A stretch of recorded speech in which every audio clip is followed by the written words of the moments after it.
بسم الله الرحمن الرحيم. الحمد لله رب العالمين، والصلاة والسلام على أشرف المرسلين وخاتم النبيين ورحمة الله للعالمين سيدنا محمد وعلى آله وصحبه أجمعين. وبعد، فقد وقفنا في اللقاء السابق عند قول الله سبحانه: أعوذ بالله من الشيطان الرجيم، الذين آمنوا وتطمئن قلوبهم بذكر الله، ألا بذكر الله تطمئن القلوب. وقلنا إن هذه الآية جاءت بعد أن تعنت الكفار في طلب الآيات، وكأن طلب الآيات إنما جاء لأنهم لم يقتنعوا بآية القرآن، وعدم اقتناعهم بآيات القرآن دليل على غبائهم في استقبال أدلة اليقين بصدق الرسول، لأن القرآن جاء معجزة وجاء منهجا، والمعجزة إنما تكون في جنس ما نبغ فيه القوم، فلا يأتي الله بمعجزة لقوم لم يحسنوا شيئا من طريقها.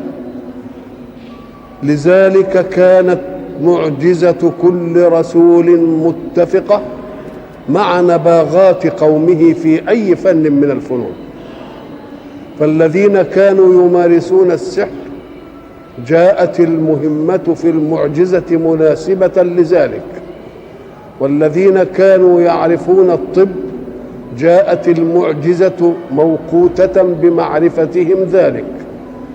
فإذا كان العرب قد نبغوا في شيء كوني، كان من الممكن أن تأتي المعجزة على وفق نباغاتهم، فهم لم يعرفوا إلا حسن الأداء بلاغة وفصاحة وبيانا. إذن فالمعجزة جاءت مطابقة لما هم فيه نابغون، فكان من الواجب أن يتقبلوها القبول الحسن، وأن لا يطلبوا آية لشيء لم يكن لهم فيه نباغة. ولكنهم تعنتوا ولم يكتفوا بالآية فاقترحوا الآية. حين يسمع المسلمون الذين آمنوا بصدق الرسول التشككات التي يثيرها اليهود، قد يوجد بعض الخواطر: ولماذا لا يأتي الله لهم بآية لتنفض هذه المشكلة وننهي هذا العناد؟ لكن المؤمن حين يجد ذلك من جانب الكافرين يجد شيئا يقنعه، وهذا الشيء يسكن كل خاطر يناقضه. وما هو الشيء الذي يسكنه ويجعله مطمئنا؟ إنما هو ذكر الله. والذكر في لغة القرآن جاء لمعاني شتى، فمرة يطلق الذكر ويراد به الكتاب أي القرآن، إنا نحن نزلنا الذكر أي القرآن، ويأتي مرة أخرى والمراد به الصيت والسمعة والشهرة والنباهة، وإنه لذكر لك ولقومك، أي شرف عظيم لك في التاريخ ولقومك أن تأتي المعجزة القرآنية من جنس لغتهم التي يتكلمون بها. وقد يطلق الذكر على الاعتبار، أن نعتبر، فإذا قال الله نسوا الذكر أي نسوا أن يتذكروا العبر التي وقعت لأمم قبلهم، فنصر الله الدين رغم عناد هؤلاء. وقد يطلق الذكر على كل ما يبعثه الله على لسان أي رسول، فاسألوا أهل الذكر إن كنتم لا تعلمون. قد يطلق الذكر على العطاء الخير من الله، ويطلق على تذكر الله دائما في قوله سبحانه: اذكروني أذكركم. اذكروني أي بالطاعة، أذكركم بالخير وبالتجليات. فإذا كان الذكر بهذه المعاني فنريد أن نعرف الاطمئنان في كل معنى من المعاني. الذكر بمعنى القرآن يورث الاطمئنان. الاطمئنان لماذا؟ لأن كل يوم تبدو للقرآن آية تطمئن أن الرسول صادق في البلاغ عن الله. فإنهم كانوا أمة، المسلمين كانوا قلة مضطهدة ولا يقدرون على حماية أنفسهم ولا على حماية ذويهم. وبعد ذلك يقول الله في هذا الظرف: سيهزم الجمع ويولون الدبر. عمر يقول: أي جمع هذا؟ نحن لم نستطع أن ندفع عن نفسنا، وهاجر بعضنا إلى الحبشة خوفا من الاضطهاد، وبعضنا هاجر إلى المدينة خوفا من الاضطهاد، وحصرنا في الشعب. إذن فأي هزيمة لهؤلاء؟ سيهزم الجمع بالسين، سيهزم الجمع ويولون الدبر. فإذا ما جاءت موقعة بدر وهزم الجمع وولي الدبر، وخط رسول الله صلى الله عليه وسلم بالخط أماكن مصارع الكافرين. هذا مصرع فلان، يحدد المكان الذي يقتل فيه، هذا مصرع فلان وهذا مصرع فلان وهذا مصرع فلان، ويأتي بالكيفية التي يقع بها القتل على صناديد قريش، فيقول: سنسمه على الخرطوم. وبعد ذلك يأتون برأسه فيجدون الضربة جاءت على الخرطوم. من الذي يتحكم في مواقع الموت حين زيارته لإنسان حي؟ لا يمكن أن يكون هذا إلا لإله، فالإله هو الذي أخبره. فسيهزم الجمع ويولون الدبر. طمأنة القوم على أن رسول الله صلى الله عليه وسلم الذي لا يعلم الغيب ولا يعلم أن يحدد مصارع القوم ولا يعلم الكيفية التي يموت عليها أي جبار وأي كافر، ثم يخبر بها وهم في منتهى الضعف يخبروا هذا، لأن رصيده من الله قوي. يبقى إذن بذكر الله أي بالقرآن وما فيه من أخبار أتت صادقة تمام الصدق تطمئن القلوب على أن ذلك القرآن ليس من عند محمد. نريد أن نعرف كيف استقبل المؤمنون الأولون تصديق محمد فيما جاء به. إن خديجة لم تسمع قرآنا، لم تسمع قرآن، وأبو بكر بمجرد ما أخبروا أن رسول قال له صدقت، وعلي كذلك. إذن فأي ما لم يقرأوا القرآن. إذن صدق الرسول له معجزات سبقت، معجزات أعدها الله بها قبل أن يبعثه. فخديجة كشفت عن هذا حينما قال: أخاف أن يكون الذي يأتيني جن ولا كذا ولا كذا. قالت: إنك لتكسب المعدم، إنك مش عارف إيه، إنك لتخرج الضيف، والله لا يخزيك الله أبدا. سيرته هذه التي قالتها هي معجزة سابقة، فبمجرد ما يلد ما يخزيكش الله أبدا، وإنك لرسول هذه الأمة. مش ممكن. الله. أبو بكر يقول: أنا مصدقه زمان، صدقته في كذا وكذا وكذا، ده ما قالش لسه قرآن. إذن فالمعجزات التي صاغ الله رسوله عليها كانت تسبق الدعوة، فبمجرد ما قال أنا رسول قالوا له صدقت، مجرد أن قالوا صدق. والذين آمنوا بعد ذلك لم يؤمنوا لأن القرآن أخذهم، وإنما الكفار الذين أخذهم القرآن هم الذين آمنوا به. إذن فسيرة الرسول قبل البعثة كانت معجزة من المعجزات التي أدت إلى تصديق الأولين لرسول الله صلى الله عليه وسلم. وحين يجد الحق سبحانه وتعالى المؤمنين الذين أخبرهم بأشياء المواقف التي يعيشونها لا تؤدي إليها ولا يعرفونها، فحين ينزل القرآن ويقرؤونه ثم تأتي الأحداث الكونية بعد ذلك موافقة لما جاء في القرآن، يقولون: لا، ليس هذا من عند محمد، وإلا فمن يعلم محمد بهذه الأشياء؟ ساعة ما يقول: وما كنت لديهم إذ يلقون أقلامهم، وما كنت بجانب الغربي إذ قضينا إلى موسى الأمر، وما كنت من الشاهدين، وما كنت ساويا في أهل مدين. منين جبت هذه الأشياء؟ إذن ذكر ساعة ما تيجي حلقة تطمن الإيه؟ تطمئن قلب كل مؤمن. والخزعبلات والأشياء التي يسيرها الكفار لا تؤثر في طمأنينة قلب المؤمن حين يأتي بذكر، إما يكون بالقرآن، إما بالاعتبار، إما بذكر الله في الخيرات. كل ذلك حين يقرأ القرآن تطمئن قلبه إلى أنه آمن إيمان صدق، وأنه كان يجب أن يؤمن.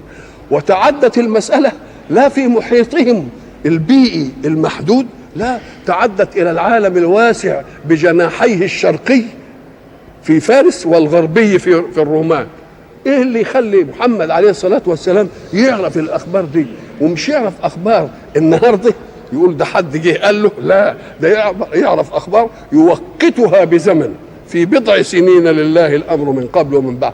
أروني أي عبقرية في العالم تستطيع أن تتحكم في نتيجة معركة بين قويين يصطرعان ويقتتلان، وبعد ذلك يحدد من الذي ينتصر ومن الذي يهزم وامتى. بعد مدة من الزمن، المدة دي من كذا، من 5 ل 9 سنين. مين يتحكم في معركة زي دي؟ لو أنه تحكم في معركة تأتي بكرة كنا نقول ده عارف إن في مدد جاي أو في أي حاجة. أبدا ما عرفش.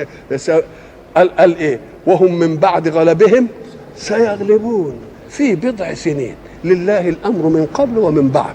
ثم تأتي الأحداث العالمية التي لم يعلم عنها رسول الله شيئا موافقة لما جاء في القرآن. حين يسمع صحابة رسول الله القرآن يطمئنوا ولا ما يطمئنوش؟ يطمئنوا إلى أن هذا القرآن صادق، هو من عند مين؟ هو من عند الله. الذين آمنوا وتطمئن قلوبهم بذكر الله، ألا بذكر الله تطمئن القلوب. واحنا قلنا أن الكون حينما استقبل الإنسان الأول وهو آدم استقبله استقبالا وقد هيئ له فيه كل شيء، مقومات طعام بما أوجد الله في الأرض من خصوبة، ومن السماء من مطر، والشمس والقمر وكل دي، والريح والهواء دي موجودة. وبعد ذلك عشنا في أسباب الله. الآن نحن نعيش في أسباب الله، يد الله ممدودة بالأسباب، افعل كذا يحصل كذا، افعل كذا يحصل كذا. وبعد ذلك حين ننتقل في اسمها حياة الترقي، كنا نعيش بالأسباب هنا، فإذا ما انتهى أجلنا واستقبلنا الله إن شاء الله في جنته نعيش لا بالأسباب، لا هنزرع ولا نقلع ولا نطبخ ولا نعمل أي ولا نكسر أبدا. ساعة ما يجي الشيء في بالك تلتفت تلاقيه قدامك، يبقى أنت عايش بمين؟ بالمسبب. هذه هي الارتقاءات في الحياة. الذين آمنوا وتطمئن قلوبهم بذكر الله.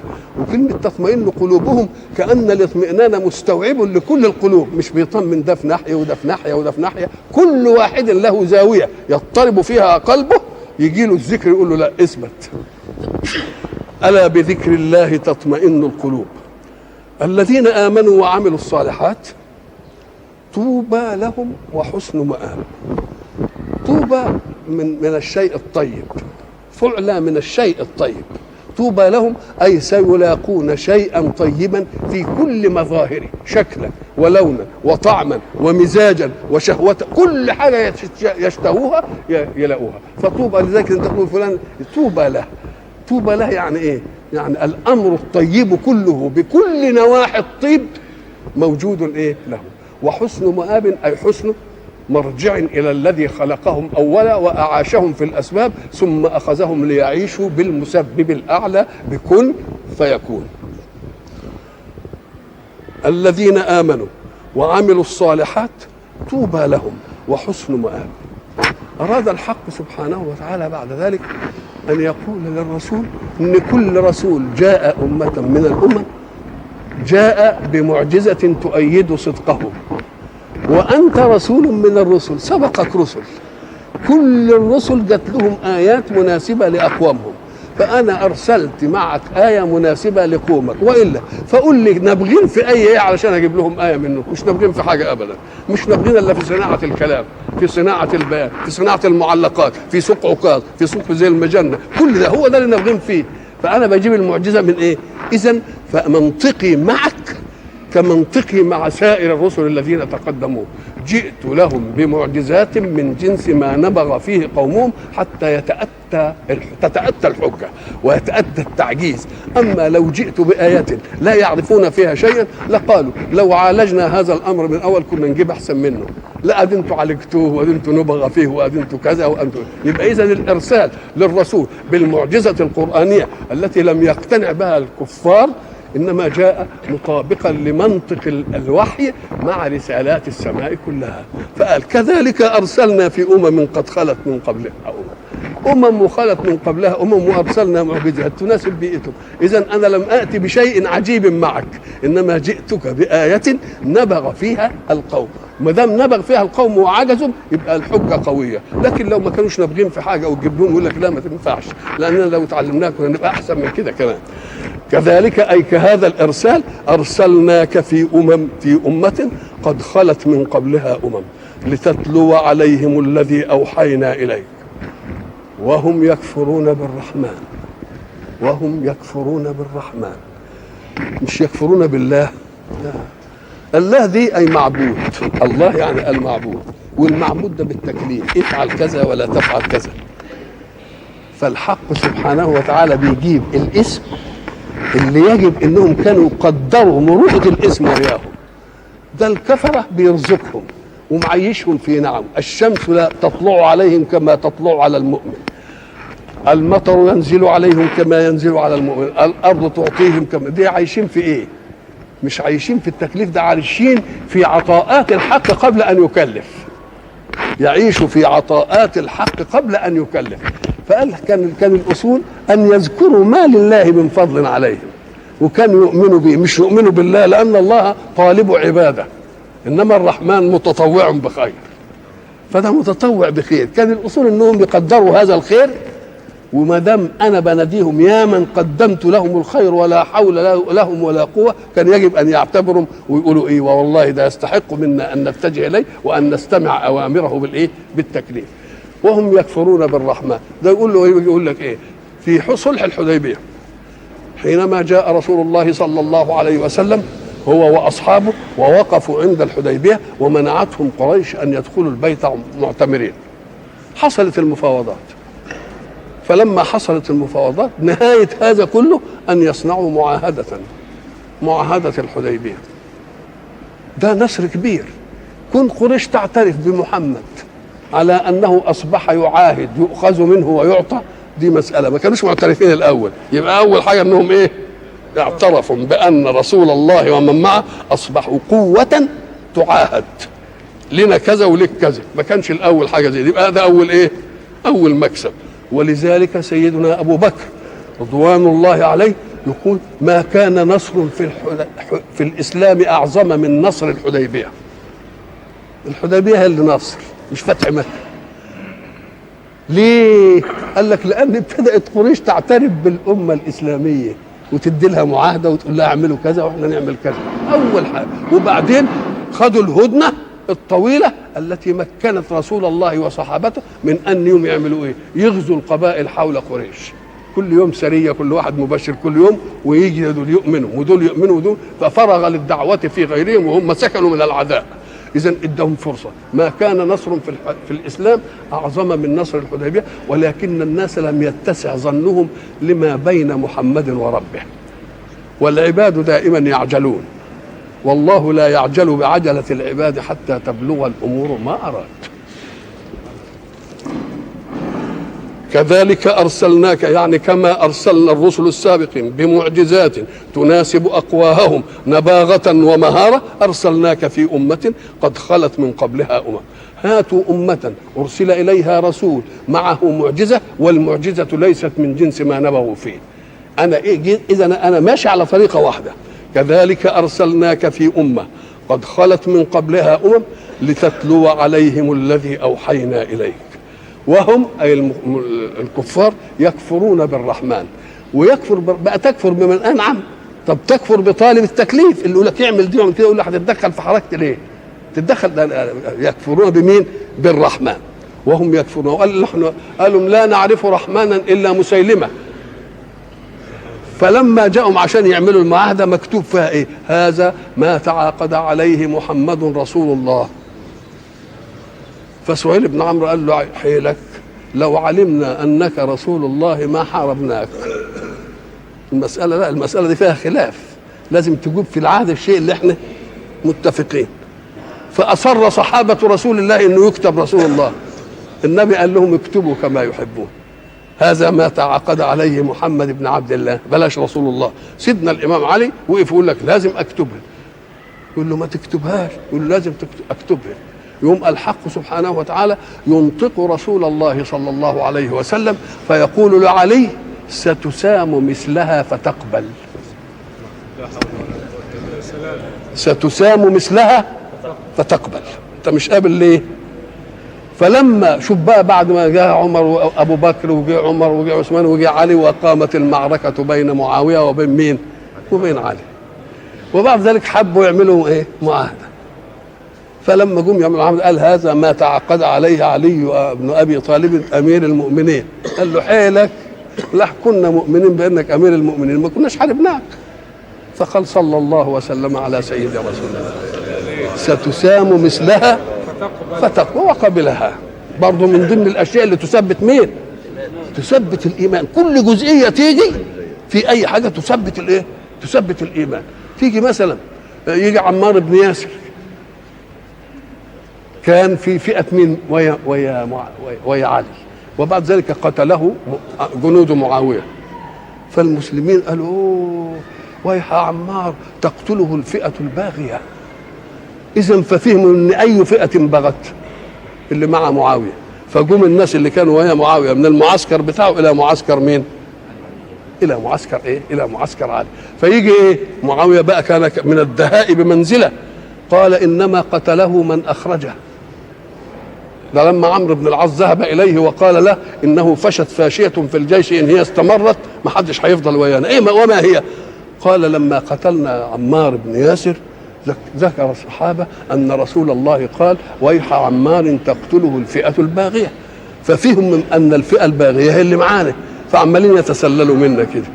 قال لا اشع في الجيش وقل انما قتله من اخرجه.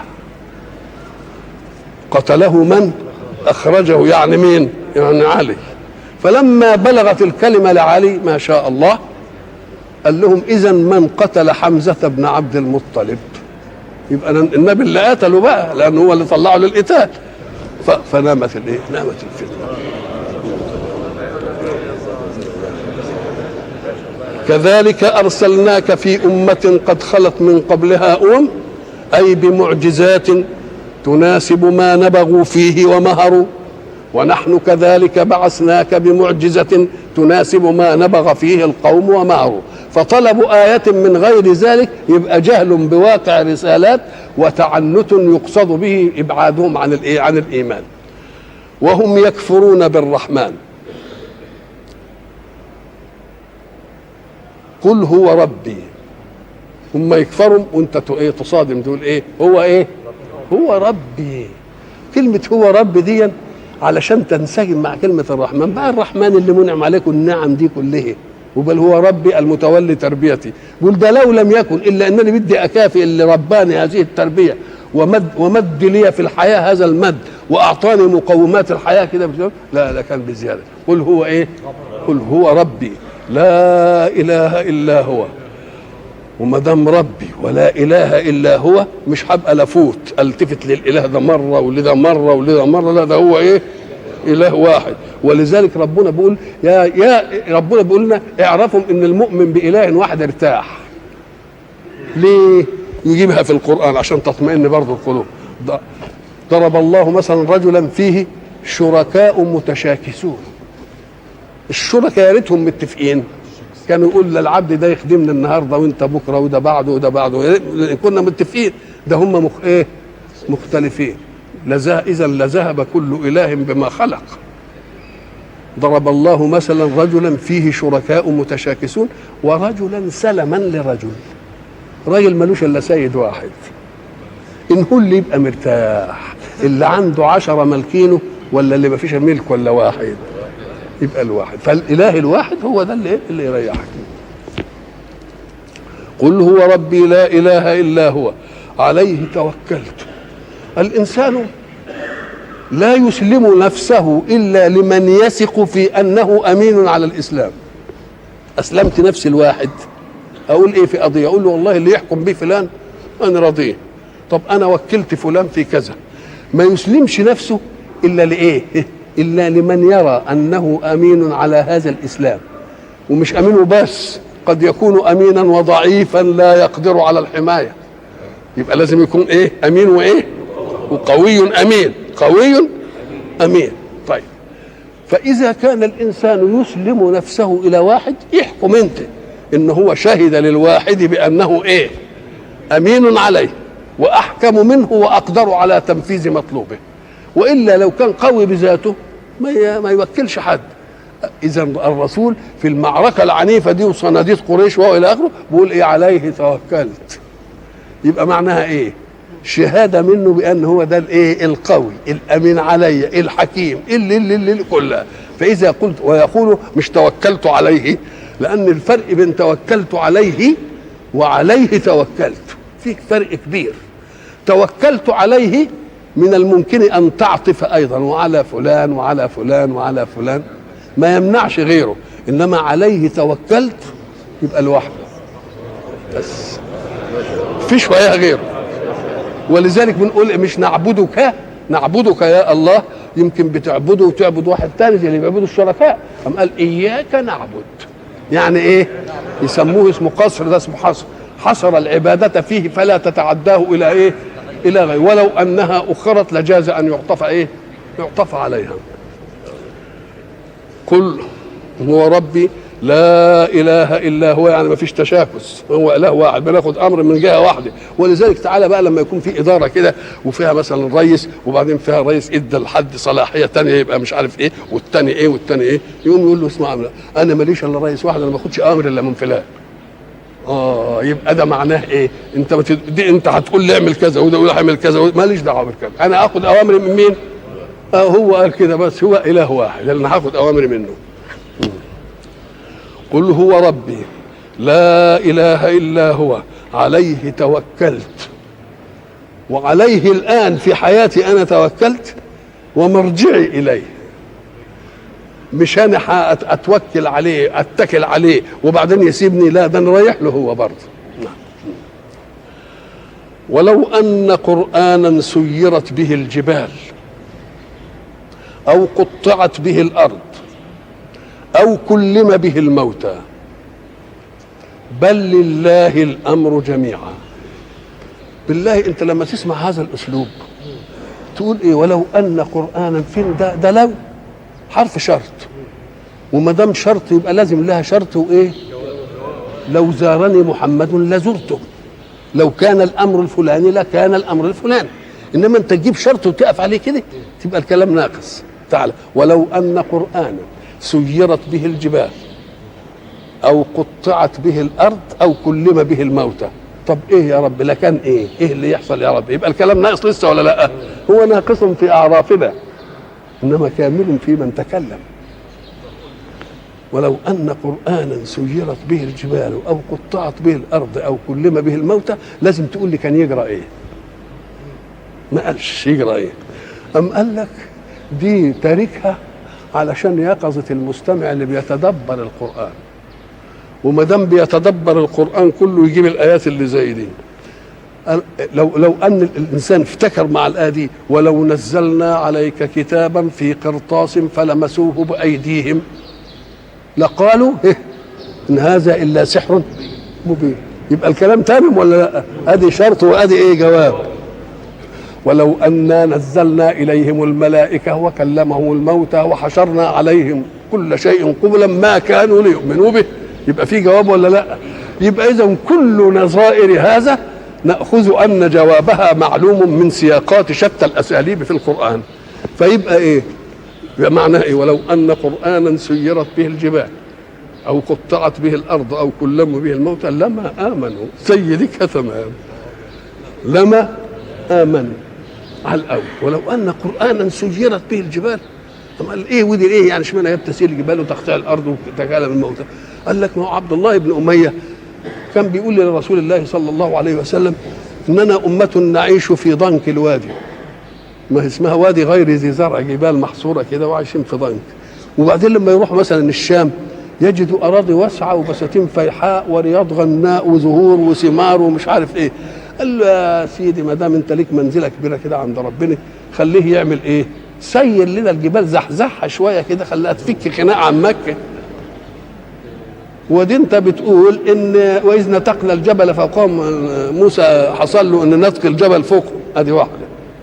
فوسع لنا شويه وخلي الجبال دي ايه؟ تبعد عنا شويه عشان الوادي يبقى ايه؟ يبقى فسيح ونزرع ونقلع ونعمل مش عارف ايه. طب او قطعت به الارض، ادي سيرت به الجبال او قطعت به الارض يعني ايه؟ ام قال لك تقطيع الارض فصل بقعه عن بقعه. فصل البقعه عن البقعه دي كان دائما في الارض يبقى بجداول المياه، يعني نزل ميه وللانهار، مش قال فتفجر الانهار خلالها تفجيرا وقالوا لن نؤمن لك حتى ايه تفجر لنا من الارض ينبوعا. ادي تقطيع الارض. او تقطيع الارض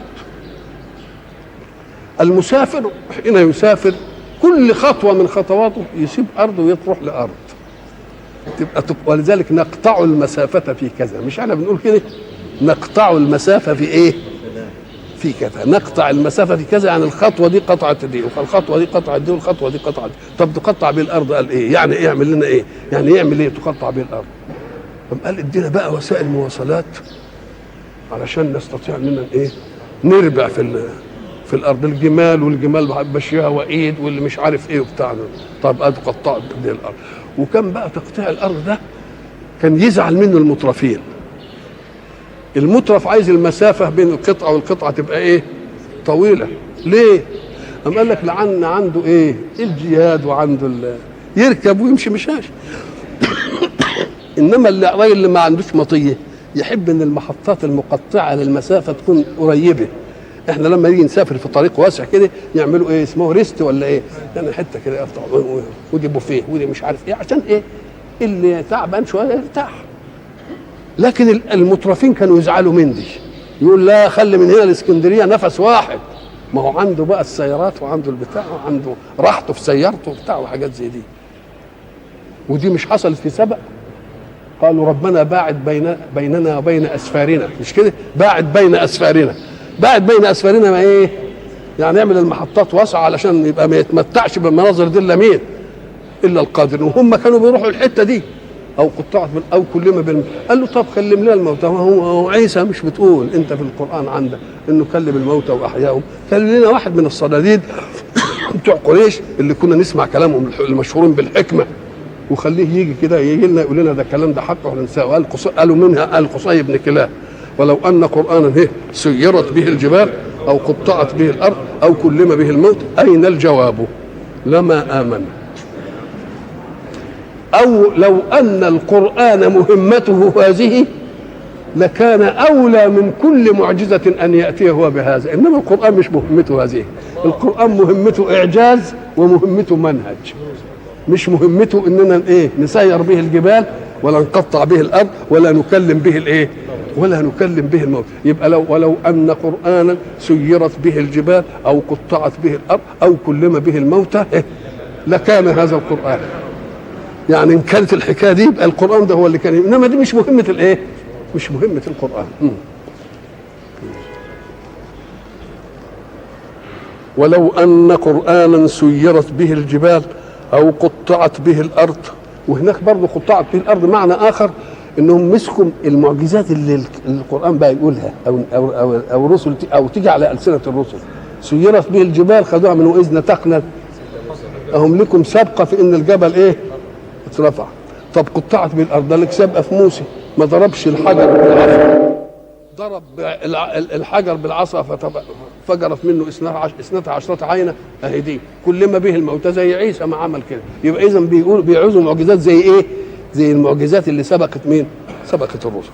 ولو ان قرانا سيرت به الجبال او قطعت به الارض او كلم به الموتى، انت تحط الجواب بقى من عندك بسياق ايات القران الاخرى اي لما امنوا. او تقول لو ان قرانا مهمته كذا لكان هذا القران يقدر على هذه المهمه، لكنه ليس مهمته. بل لله الامر جميعا. لله الامر جميعا. شوف بقى كلمه جميع تدل على ان في متعدد، وكلمه امر تدل على انه شيء ايه؟ شيء واحد. نقول له ما هو تعددت الرسالات وتعددت المواكب وتعددت المعجزات، ادي الجماعه. انما الامر في الكل واحد. الامر في الكل واحد. بل لله الامر جميعا، يعني في موسى في عيسى في لله، مش لاقتراحات الناس.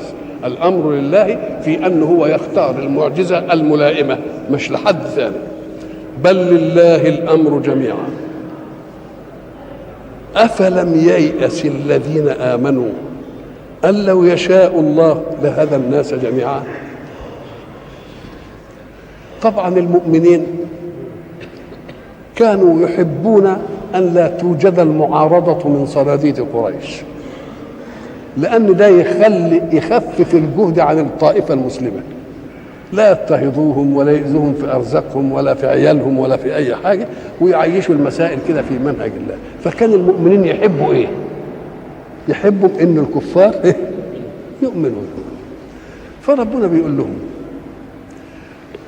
هي المساله مساله انك تحب ان ده يؤمن، ده المساله ان يحب هو ان يؤمن. المساله يحب هو، ولما يحب هو أن يؤمن يبقى يناقش قضية الإيمان بدون خلفية مركوزة في القلب تطرد الحقيقة.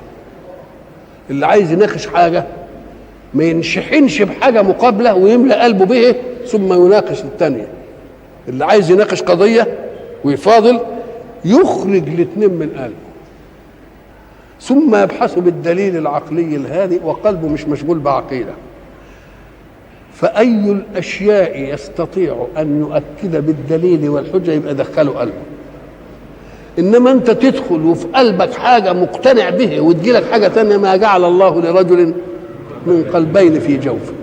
والوعاء العقدي تمام زي الوعاء المادي، زي الإناء المادي تمام، لا يقبل أن يتداخل جرمان أبدا. فإن دخل جرم على جرم إن كان أقوى يطرد من الأدنى مثله.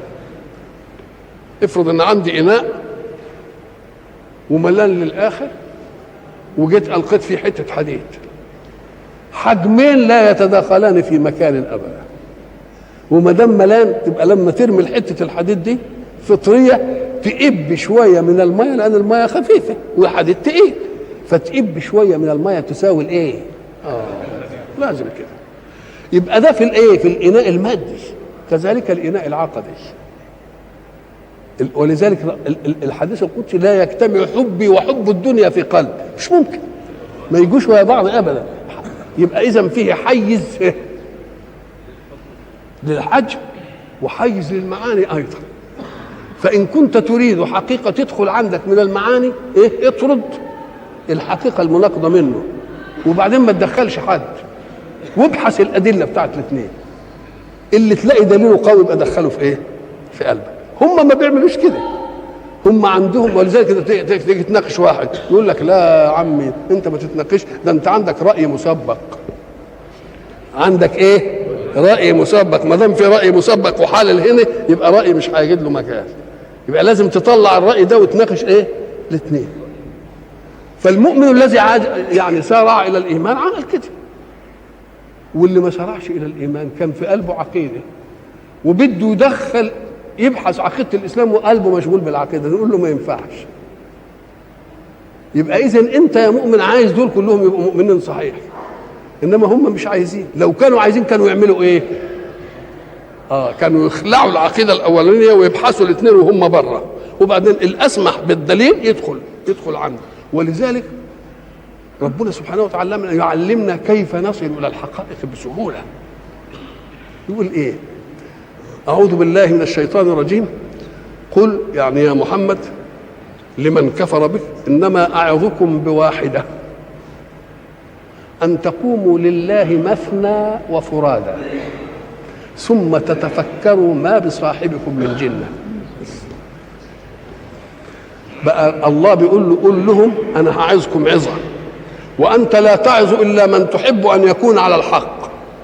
إذن دي تفسر حريص عليكم، حريص عايزكم تؤمنوا. فإن أنما أعظكم بواحدة أن تقوموا لله مثنى وفرادا.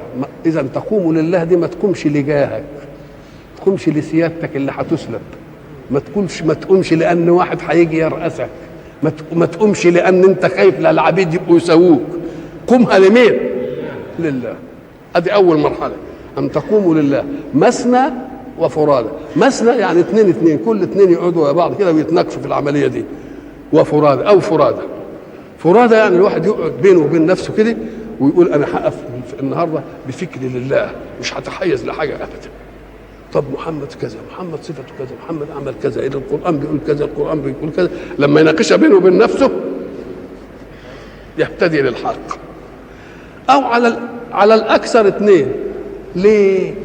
قال لك لان الاثنين لما يتناقشوا ما فيش واحد يخاف لا يهزم امام حد.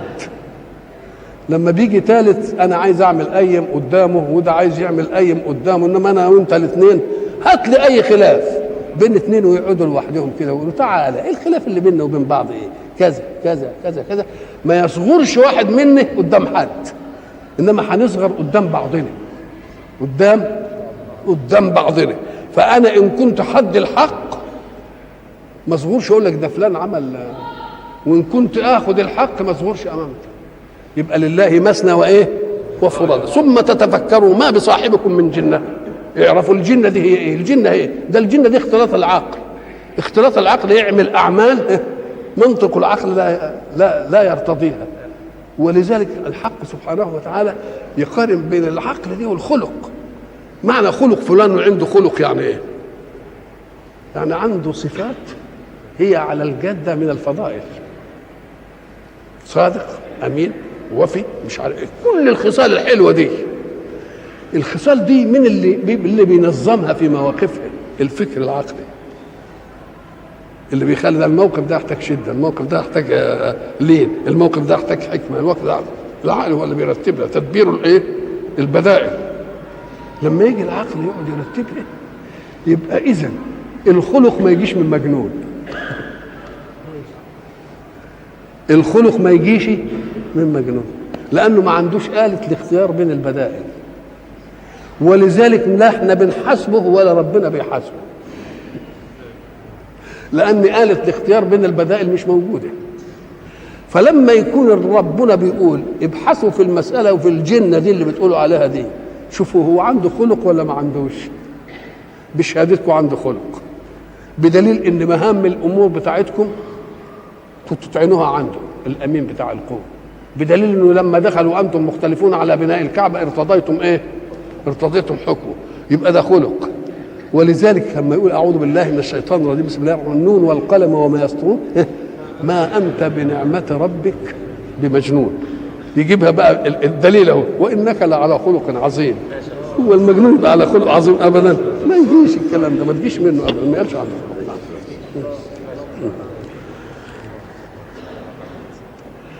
اذا المؤمنين كانوا عايزين ايه؟ الكفار يسلموا. فربنا بيقول لهم ايه؟ انا عايز تعلموا القضيه دي، ان لو يشاء الله، لو كان الله يعلم استعدادهم الاماني لهداهم. فما دام ربنا ما هداهمش يبقى ايه؟ الاستعداد الايماني مش موجود عندهم. الاستعداد، وما دام الاستعداد الاماني مش موجود عندهم يبقى انتم الطمع بتاعكم ملوش محل. ايأسوا من هذه العمليه، ايأسوا من هذه الايه؟ افلم ييأس الذين امنوا ان لو يشاء الله لهدى الناس جميعا. ولذلك ده اللي خلى كثير من المفسرين يقول لك اولم ييأس يعلم، هي بالنهايه، لانك ما دمت قد علمت ان الله لم يهدهم فاعلم انهم غير مستعدين للهدايه. وما دام غير مستعدين للهدايه مش ممكن هيهتدوا، لان ربنا ما يهتديش الا اللي عنده استعداد للايه؟ للهدايه. فايها المؤمنون ما تستشرفوش الى هذا الامل، ييأسوا من هذا الايه؟ افلم تكرم فلانا، كانك انت بتقول له ايه؟ اكرمه. افلم ييأس يعني ييأسوا من الحته دي. ليه؟ لان الله لو علم استعدادهم للهدايه لايه؟ لهداهم. افلم ييأس الذين امنوا ان لو يشاء الله لهدى الناس جميعا. طب ومن الناس بجانب خلق الله؟ لخلق السماوات والارض اكبر من خلق الناس. ده الاشياء اللي بتخدمني اطول عمر مني. شوف الشمس مسكت من اول الارض ما اتخلقت وعماله تنور، اطول عمر من كل اللي قعدوا في الارض.